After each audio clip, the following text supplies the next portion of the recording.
এই কালাম দাঁড়া, তুই পশু না পাখি তুই নিজে নিজে একটা ধারণা কর দিনি। আচ্ছা, আমি নিজেই তো তোর মানুষ বলতে পারলাম না। এই রাসেল চা, তুই যদি আমার মানুষই না বলতে পারিস তাহলে কাকতারুয়া বল।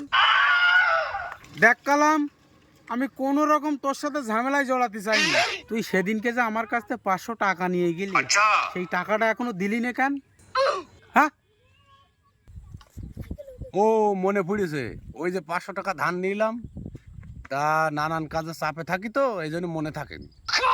ও এই হুড়কনির নিচে লিবে গেলে তোমার আর মনে থাকে না না? এই ভালো মানুষের মতন আমার ওই টাকাটা ফেরত দিবি কলাম। এই এই, তুই কি করলি? ওইরকম 500-1000 টাকা আমার পাশে গড়াগড়ি খাই, শুধু আমার মনে ছিল না তাই, নাহলে তোর টাকা কখন ফেরত দিতাম। শালা তোর এক থাবায় তোর একদম মাথায় যে কটা চুল নেই সে কটা গজাই দুবান। যা শালা ফ্যান পুরে।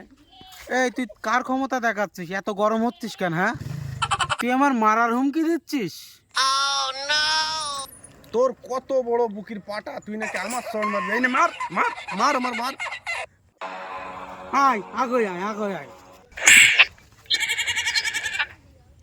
এই তুই কি মনে করেছিস তোর গায়ে কি একাই শক্তি আছে? আমরা কি ওই বন্যার জলে ভেসে আইছি? তুই বন্যের পানিতে ভেসে আসিস আর পুকুরের পানিতে ভেসে আসিস, সেটা আমার দেখার বিষয় না।